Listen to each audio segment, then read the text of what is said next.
राहुल ओझा आपके साथ। नमस्कार, सुप्रभात, नमस्ते बिहार। मैं आपके साथ विभा उपाध्याय।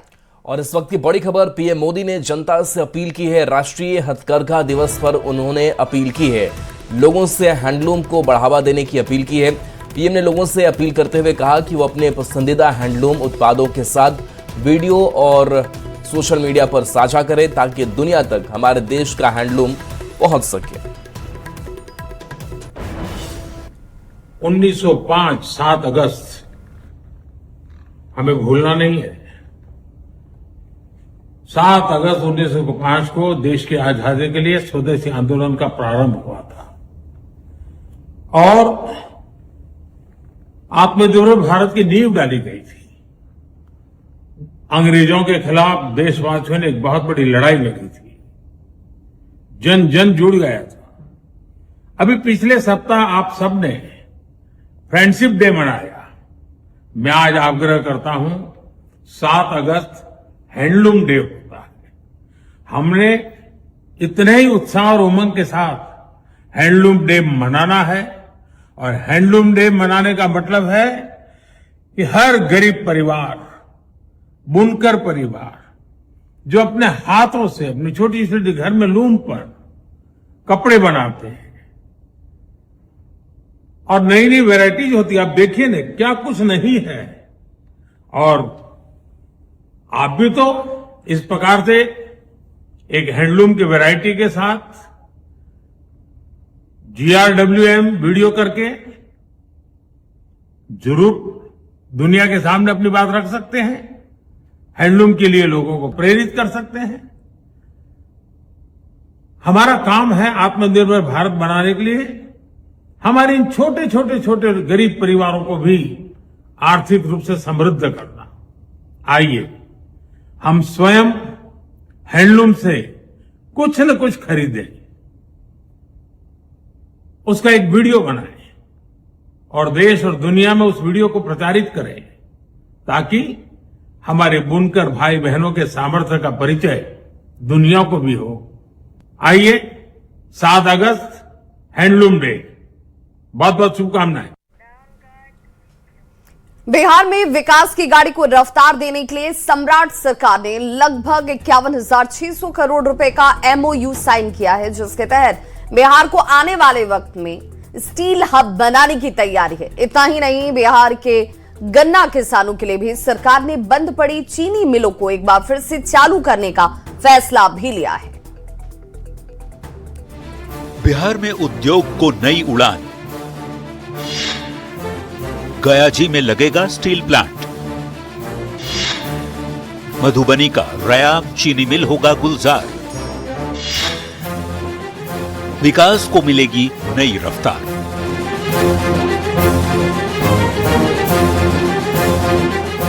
बिहार में उद्योग धंधों को बढ़ावा देने के लिए सम्राट सरकार ने एक ऐतिहासिक कदम उठाया। सीएम सम्राट चौधरी की मौजूदगी में देश की प्रमुख औद्योगिक समूहों के साथ लगभग 51,600 करोड़ रुपए की निवेश के लिए MOU पर हस्ताक्षर किए गए।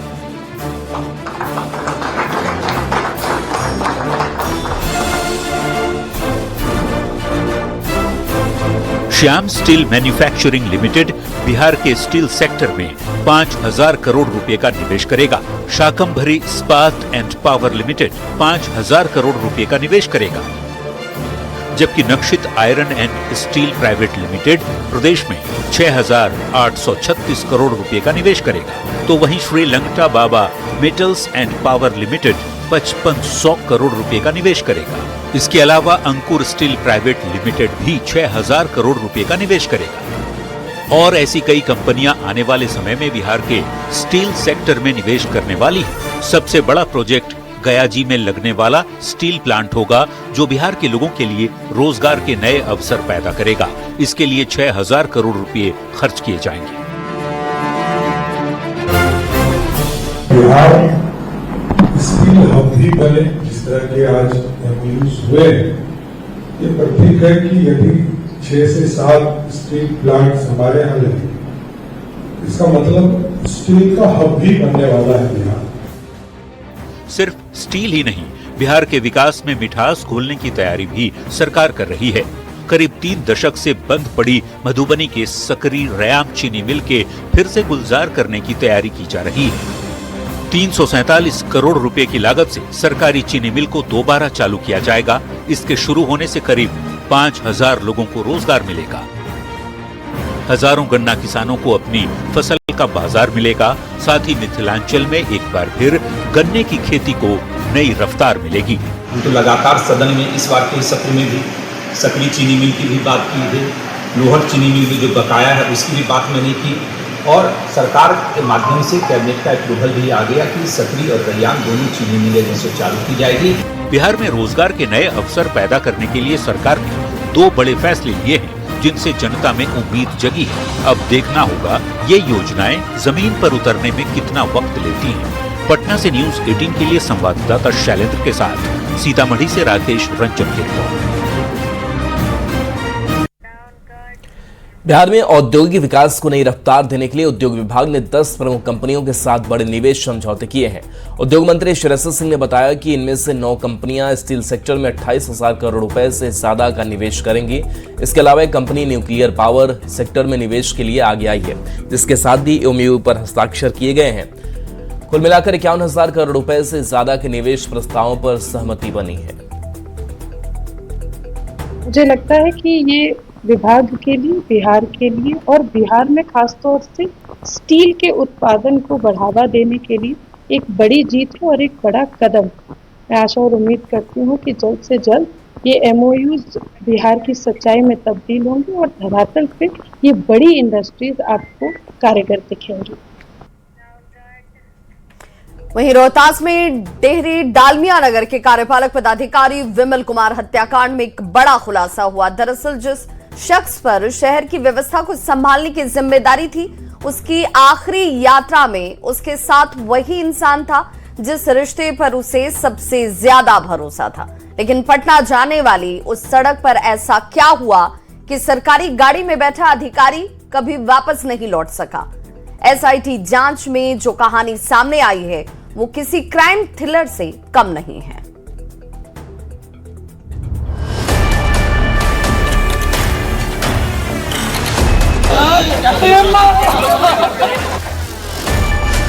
ये तो पता चल चुका था कि ईओ की हत्या किसने की, लेकिन कैसे की, क्यों की, शायद ये सुनकर आपको यकीन भी ना हो। एसआईटी की जांच जारी है और हत्यारा ड्राइवर भी गिरफ्तार है और अब उसका कबूलनामा भी सामने आ गया है। ड्राइवर की जुबान से निकला कबूलनामा किसी फिल्मी थ्रिलर से कम नहीं है। आरोपी ड्राइवर का कबूलनामा।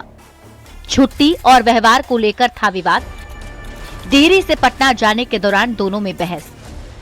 गुस्से में ड्राइवर ने रॉड से किया हमला। सिर पर वार से ईओ विमल कुमार बेहोश ईओ विमल कुमार पर चढ़ाई गाड़ी। ईओ विमल को सड़क किनारे गड्ढे में डाला। जिस सफर की शुरुआत एक अधिकारी और उसके ड्राइवर ने साथ की थी, उसका अंत भरोसे के सबसे दर्दनाक टूटने की कहानी बन गया।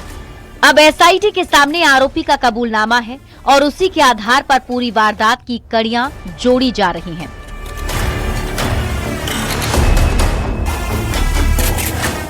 जरा सोचिए, भरोसे के पहिए जब खुद कातिल बन जाएं, तो सफर सिर्फ मंजिल पर नहीं, सीधे मौत पर आकर रुकता है। एसआईटी ने पर्दा उठा दिया है, आगे भी पूछताछ जारी है। अभी और गुत्थियां सामने आना बाकी है। न्यूज 18 के लिए सासाराम से अजीत कुमार के साथ ब्यूरो रिपोर्ट। पटना से बड़ी खबर, जहां बीपीएससी की एईटीओ का पेपर लीक मामला, गिरफ्तार रोशन कुमार से पूछताछ हुई है। ईओयू को आज तक की हिरासत मिली है। शनिवार को जेल भेजा जा सकता है। बुधवार को मुंबई से पटना लाया गया था। बार्क मुंबई में से गिरफ्तारी हुई थी। बार्क में तकनीकी सहायक रोशन है। पुलिस सूत्रों के हवाले से खबर है, सॉल्वर गैंग के सदस्यों के नाम भी बताए हैं।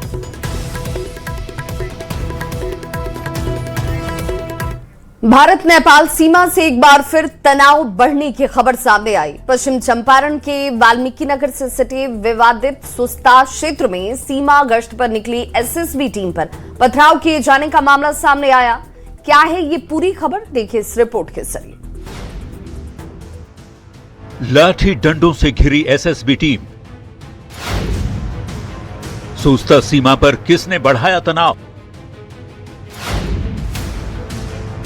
एसएसबी पर पथराव किसकी साजिश?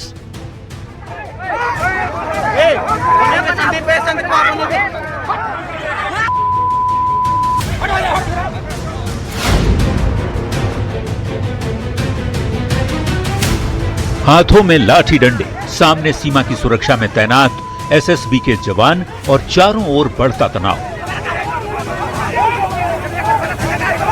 बगहा के वाल्मीकि नगर से सटे विवादित सुस्ता इलाके की ये तस्वीरें कई गंभीर सवाल खड़े कर रही हैं। आखिर सीमा पर ऐसी नौबत क्यों आई कि जवानों को आक्रोशित भीड़ के बीच खुद को संभालना पड़ा? क्या सीमा पर हुए समझौते का पालन नहीं हुआ या फिर किसी ने जानबूझकर माहौल बिगाड़ने की कोशिश की?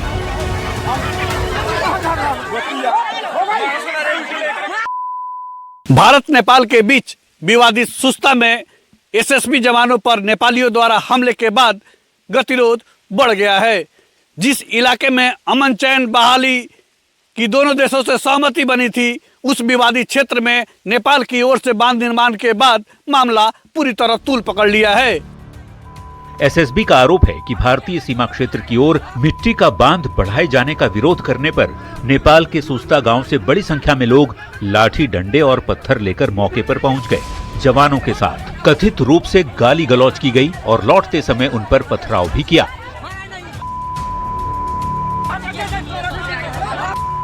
तस्वीरों में आप भीड़ का आक्रामक रुख और जवानों के संयम को साफ देख सकते हैं। ऐसे में सबसे बड़ा सवाल ये है कि जब 31 जुलाई को दोनों देशों के सुरक्षा अधिकारियों के बीच यथास्थिति बनाए रखने पर सहमति बन चुकी थी, तो फिर निर्माण कार्य दोबारा क्यों शुरू हुआ? क्या स्थानीय स्तर पर हुई इस कार्रवाई की जानकारी संबंधित एजेंसियों को थी? और अगर थी तो समय रहते इसे रोका क्यों नहीं गया? जिस तरह से नेपाल की तरफ से हमला किया गया, उसके बाद पूरा मामला विस्फोटक बन गया है। फिलहाल एसएसबी ने 200 नेपालियों के खिलाफ मामला तो दर्ज जरूर करा दिया है, लेकिन तत्काल दोनों देशों के बीच अगर पहल नहीं हुई तो निश्चित तौर पर आने वाले दिनों में सुस्ता का विवाद और बढ़ता हुआ नजर आ रहा है।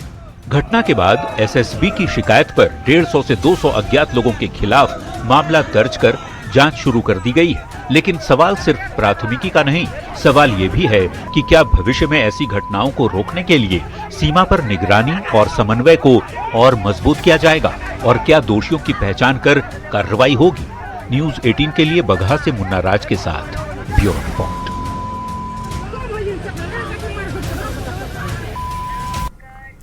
नेपाल में लगातार हो रही बारिश का असर अब बिहार में भी दिखने लगा है। बगहा में गंडक नदी का बढ़ता जलस्तर नदी किनारे बसे गांवों के लिए खतरे की घंटी बन गया है। कई गांवों में बाढ़ का पानी घुस चुका है और लोग घर छोड़कर सुरक्षित ठिकानों की तलाश में जुट गए हैं। देखिए बाढ़ और उफनती नदियों के बीच लोगों की जिंदगी किस तरह दांव पर लगी है।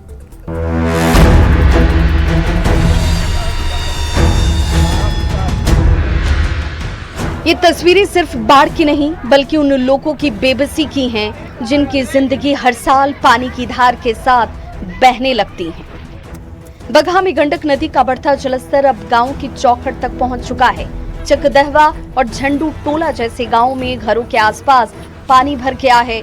लोग अपने बच्चों, बुजुर्गों और मवेशियों को बचाने की जद्दोजहद में लगे हैं। जिन आंगनों में कभी बच्चों की किलकारियां गूंजती थीं, वहां सन्नाटा पसरा है। सिर्फ पानी और चिंता नजर आती है। वाल्मीकि नगर बैराज से छोड़े गए लाखों क्यूसेक पानी ने हालात और बिगाड़ दिए हैं। दूसरी ओर रामनगर के दोन इलाके में उफनाई पहाड़ी नदियां जिंदगी पर भारी पड़ रही हैं। बहुअरवा दोन का 11 साल का मासूम आंसू मुंडा नदी की तेज धारा में बह गया। परिजन और ग्रामीण उसकी तलाश में भटक रहे हैं। ये सिर्फ एक परिवार का दर्द नहीं है, बल्कि हर उस गांव की कहानी है जहां नदी अब जीवन नहीं, डर का दूसरा नाम बन चुकी है। नौरंगिया दून पंचायत के कई गांव पानी से घिर चुके हैं। 2 पंचायतों के 22 गांवों का मुख्यालय से संपर्क टूट चुका है। मजबूरी ऐसी कि लोग अपनी जान हथेली पर रखकर उफनती नदी को पार कर रहे हैं। हर कदम पर मौत का खतरा है, लेकिन जिंदगी की जरूरतें उन्हें रुकने नहीं देती। बगहा से सामने आई ये तस्वीरें सिर्फ बाढ़ का मंजर नहीं दिखाती, ये उन परिवारों की पीड़ा बयां करती हैं जिनकी हर बरसात एक नई परीक्षा बन जाती है। फिलहाल सबकी निगाहें इस बात पर टिकी हैं कि राहत और बचाव की मदद आखिर कब तक इन गांवों तक पूरी तरह से पहुंचती है। न्यूज़ 18 के लिए बगहा से मुन्ना राज के साथ ब्यूरो रिपोर्ट। और इस वक्त बड़ी खबर आ रही है, इलाज में लापरवाही के मामले में स्वास्थ्य विभाग ने संज्ञान लिया है। बेगूसराय और पटना डीएम को जांच के आदेश दे दिए गए हैं। बेगूसराय के मंझौल में प्लास्टर की जगह पैर में कार्टन बांधने का आरोप लगा और सड़क दुर्घटना में घायल मरीज अनुमंडलीय अस्पताल मंझौल में भर्ती हुए थे। पटना के महावीर आरोग्य संस्थान पर भी एक आरोप, जिसमें कान का इलाज कराने आई युवती को गलत जगह पर इंजेक्शन दे दिया गया। मरीज को इसकी वजह से गंभीर साइड इफेक्ट भी हुए और दोनों जिलाधिकारियों ने जांच टीम गठित कर दी है। डीटीसी और जिला प्रतिरक्षण पदाधिकारी इस पूरे मामले की जांच करते हुए भी नजर आएंगे। 24 घंटे में स्वास्थ्य विभाग ने जांच रिपोर्ट मांगी है इस पूरे प्रकरण को लेकर।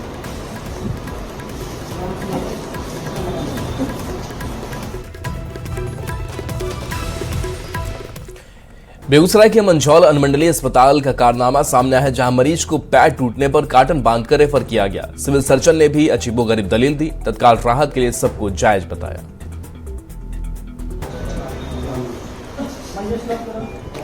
तो बेगूसराय के मंझौल अनुमंडलीय अस्पताल की तस्वीर आप देख रहे हैं, जहां मरीज का पैर टूटा था और देखिए कैसे पैर टूटने पर कार्टन बांधकर उसे रेफर किया गया है। कोई प्लास्टर नहीं हुआ। सिविल सर्जन ने भी अजीबोगरीब इस पूरे मामले को लेकर के दलील दी है। सर पकड़ लो। बड़ी खबर आरा से, जहां मुफस्सिल थाना क्षेत्र में शिक्षा विभाग के अधिकारियों और कर्मियों पर जानलेवा हमला किया गया।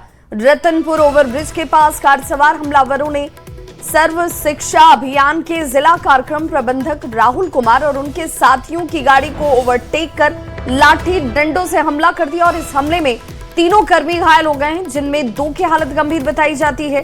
घायलों को इलाज के लिए आरा सदर अस्पताल में भर्ती करवाया गया। इस घटना के बाद शिक्षा विभाग के अधिकारियों और कर्मियों ने थाने पहुंचकर प्रदर्शन किया और आरोपियों की गिरफ्तारी की मांग की है।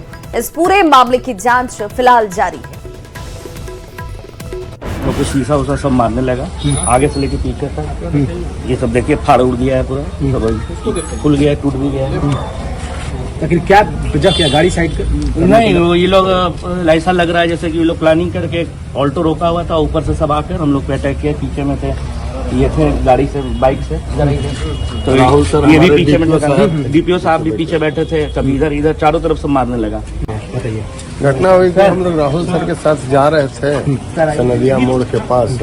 उसी में जो है से एक बैक जो है से पीछे आगे ऑल्टो गाड़ी थी और उसके बाद हम लोग पीछे से जा रहे थे। ऑल्टो वाला बैक में आया और रैंडमली 4-5 आदमी मिलकर हम लोग पर अटैक कर दिया। अभी जो जानकारी हुई है और फोन पे भी बात हुई और अभी मिलने को पता चला कि 5:45 बजे के आसपास में अटैक किया गया है और इस अटैक में डीपीएसएसए को चोट लगी है। डीपीएम शक्ति, कितने लोग घायल हैं? डीपीएम शक्ति घायल है, डीपीएसएसए को भी चोट लगी है और एक क्लर्क भी इलाज करा जा रहा है उन लोग का।